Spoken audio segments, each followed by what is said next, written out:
Hello there and welcome back. Today, the Crosstown Bits and Bites column takes you to Kennedy, where it all begins for Scarborough. Up until a couple of years ago, Eglinton and Kennedy was foreign turf to me. You know, that big East End West End divide. That all changed though when I took my first trip out there with some colleagues to stand in an empty parking lot.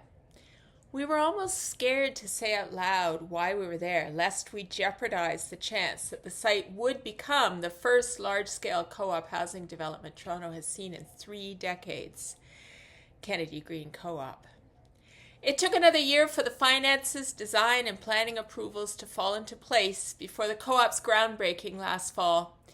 Even the stinging wind couldn't dampen the excitement we all felt then, and feel today, to be part of bringing new, affordable, non-market housing to the community. It's the perfect place for new housing at the intersection of Toronto's original east-west subway line, Line 2, with the newest, Line 5. That Line 5, of course, is the Crosstown. I'd be exaggerating if I said it was exciting to see what the construction site looks like now. Gravel, with a single vehicle taking away some equipment. But it is exciting to imagine what it will be, a beautifully designed, mixed-income, self-governed co-op community of 612 units that will remain affordable over time. First, a word on finding my way underground from Line 2 to Line 5. Wayfinding was easy. Not glamorous, mind you, and the public art I'd heard graced Kennedy Station remained elusive to me. I certainly didn't have to fight my way there. There were only 1 or 2 others making the trek over the lunch hour on a Thursday. Not many waiting on the Line 5 platform either. I can only hope there's a bit more bustle during rush hour, just as there is at the other end, Mount Dennis. When the Crosstown arrived, I boarded and waited only a minute for the train to make its journey west, emerging from underground nearly immediately and stopping at Ion View. Although the Kennedy Green project has received design awards, this particular corner, just 2 blocks west, will not be featured in Architectural Digest any day soon. It's a perfectly decent suburban corner, though, full of plazas with businesses serving the local residents. Some with second-story residential. The one to my left included a public library branch, aside stores with Tagalog signage, West Indian takeout places, and the inescapable cannabis shops. I had a lunch place in mind this time. Toronto Food Blog told me 20-year-old Chung Moi is Toronto's best Chinese Hakka food. Blog TO also featured this one and told me that it is the real deal fusion, with Chung, hailing from the town in China considered the home of Hakka people, and his wife Moi, born and raised in Karachi, Pakistan. The restaurant's own website claims that stepping into Chung Moi restaurant feels like coming across a cherished neighborhood gem, end quote. And I'd have to agree. Old-style Chinese restaurant that you'd find in any small town in Ontario is perhaps more how I'd describe the decor. There were lots of open tables, but only one available for 2, so that's where I was seated. I chose the chair facing the door to watch the takeout traffic. The Crosstown station might be quiet at this time of day, but Chung Moi sure isn't. I wish I'd counted, but in the 45 minutes I was there, I bet there were 20 takeouts. Not delivery services either. No, these were dedicated regulars picking up their own lunches. I surveyed the stand-up card on the table featuring the lunch specials. I felt like I'd gone back to pre-pandemic times when I saw the price, $11.75. For that, I'll have tea too. Everything on the menu is something I would enjoy.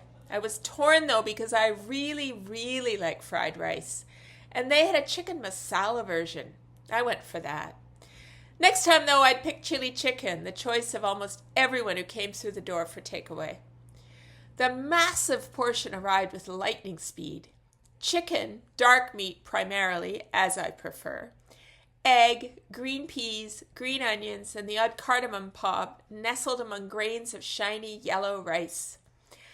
I know I'm not supposed to love shiny food, a sure sign it's not cholesterol friendly, but damn I do. I dove in with my fork, no chopstick offered, and wasn't disappointed. Spicy but not overpowering and perfect with a pot of green tea. I devoured every last grain.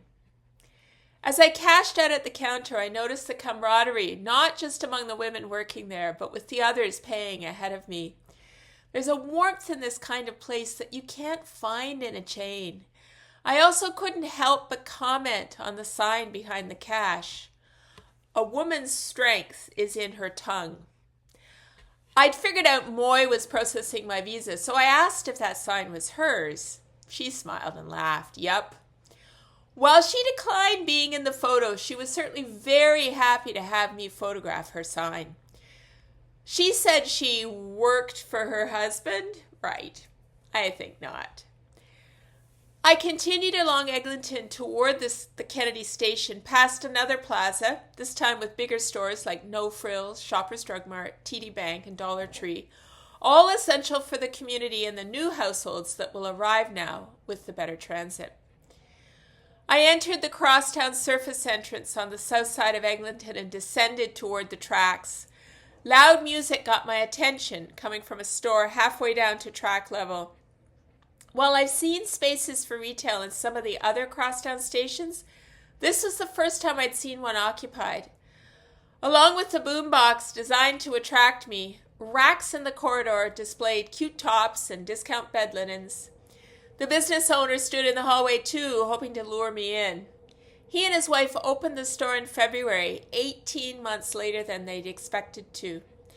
They'd operated a similar store in Warden Station for 20 years with TTC as their landlord, but that closed with station renos. They expected their new landlord, Metrolinx, to provide a similar brisk trade here. With little foot traffic into Kennedy Station and a location away from the track-to-track commuter traffic, some days they get no customers at all. The adjacent storefront hasn't even opened. They've given up their 3 employees. She regrets having given up her full-time PSW position. My conversation with this couple, still cheerful despite the circumstances, was a terrific end to my Kennedy Station experience. Please go and show them some love. Tell them I sent you. Crosstown Bits and Bites chronicles my visits to each of the 25 stops on Toronto's newly opened Crosstown Transit line. Eglinton Avenue spent 15 years under construction, with the project plagued by delays and overspending, wreaking havoc on the communities along a 19-kilometer stretch of a central east-west urban artery. Line 5's February opening has given Torontonians new access to the communities. Check them out. Wherever you live, I hope my series prompts you to get out and explore new parts of your community. Thanks so much for watching.